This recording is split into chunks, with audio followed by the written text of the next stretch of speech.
সুপ্রিয় দর্শক, আমরা এই মুহূর্তে আমাদের একে এগারো ইউনিট 1-এ আছি। এটার ঠিকানা হলো হরকল্লি ফকিরপাড়া পাগলাপি সদর রংপুর। এটা হলো একে এগারো একটা ইউনিট 1। আমাদের আলহামদুলিল্লাহ এরকম আরও 2টা শাখা আছে।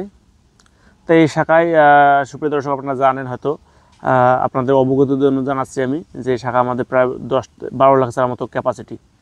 এই আমরা একে এগারো সবজির নার্সারি সিজনওয়ারি যে জাতগুলো আছে, আমরা হিউজ অনেক লক্ষ লক্ষ চারা উৎপাদন করি বিভিন্ন কৃষকের চিন্তাভাবনা করে, এবং কৃষকের চিন্তাভাবনা করে আমাদের এটা একটা সেবামূলক ব্যবসা বলতে পারেন। সুপ্রিয় দর্শক, আমার সামনে যেটা দেখতেছেন এটা মরিচ, এটা মরিচ রেডি চারা। এটা হলো রেড হট, ইস্ট ওয়েস্ট কোম্পানির রেড হট মরিচটা অনেক গাঢ় সবুজ, চিকন লম্বা এবং প্রচুর ঝাল আছে। যে সকল কৃষক ভাইরা ঝালের চারা খুঁজতেছেন, ঝালের চারা, মরিচের চারা, তারা একে এগারো নার্সারিতে যোগাযোগ করবেন। এবং আমাদের মানে মাটির স্পর্শ চারা যে চারা উৎপাদন একদমই, আপনি দেখেন আমাদের একটা আমি চারা উঠে দেখাচ্ছি, এই দেখেন এই চারার যে 20 পাতাটা যেটা আছে আমাদের, দেখেন এই 20 পাতাটা পড়ে যায়নি, এবং চারাটা কত প্রিমিয়াম কোয়ালিটি, কত মসৃণ এবং গাঢ় সবুজ, দেখেন কত সুন্দর। এবং সব চারাটাই আপনি দেখেন, সব চারাটাই আপনি মনে করেন যে ট্রেটাই দেখাবো আপনাকে, সেটাই একটা দেখেন আমি দেখাচ্ছি। এই যে কত সুন্দর চারা। এটা দেখানোর উদ্দেশ্য হলো কি, আপনি দেখেন চারা দেখেন কত মোটা, দেখেন কত শিকড়, দেখেন চারাটা দেখাচ্ছি যে কত শিকড়, কত মোটা। এবং এটা একদমই চারাটা রোপণের উপযুক্ত সময়, এই মুহূর্তে আপনার চারাটা জমিতে লাগানো উপযুক্ত সময়। যারা মরিচ লাগানোর কথা ভাবতেছেন যে গাঢ় সবুজ মরিচ, এটা বাংলাদেশে এক বেল্টে এক রকম মরিচের চাহিদা। কোনো বেল্টে হলো হালকা সবুজ, ওটা ভালো চলে, কোনো বেল্টে আবার গাঢ় সবুজ। যে সকল কৃষক ভাইয়েরা গাঢ় সবুজ মরিচ খুঁজতেছেন তারা আমাদের সাথে যোগাযোগ করবেন। এটা জাত হলো রেড হট, ইস্ট ওয়েস্ট কোম্পানির রেড হট।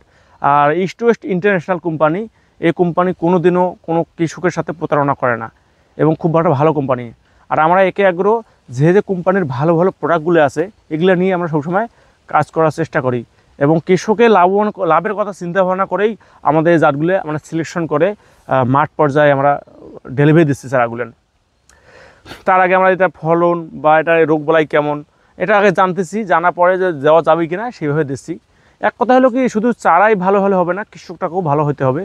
যদি সঠিক সময়ে সঠিক পরিচর্যা না থাকে তাহলে তো কোনো কিছুতেই ভালো ফলাফল পাওয়া আশা করা যায় না।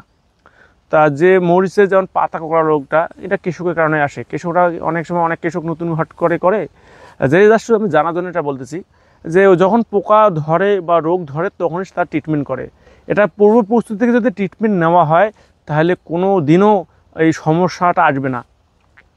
যেমন মরিচে যেমন লাল মাকড়ের কারণে পাতা কুকড়ি আসে, প্রতি সপ্তাহে মাকড়ের ওষুধ দেওয়া, ঔষধের শিডিউল করে দেওয়া।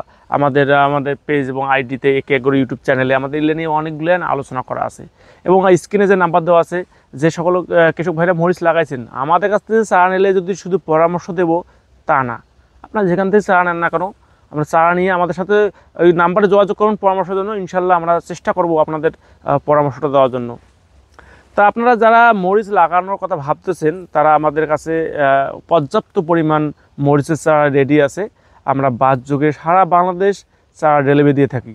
যে সকল কৃষক ভাইরা মরিচ লাগাবেন তারা রেড হট মরিচটা লাগাতে পারে। এটা খুব সুন্দর জাত এবং লম্বা, গাঢ় সবুজ, প্রচুর ঝাল আছে। তা যারা মরিচ লাগাবেন তারা আমাদের সাথে যোগাযোগ করবেন। বাসযোগে আমরা সারা বাংলাদেশ সুনামের সহিত চারা ডেলিভারি দিয়ে থাকি। ধন্যবাদ।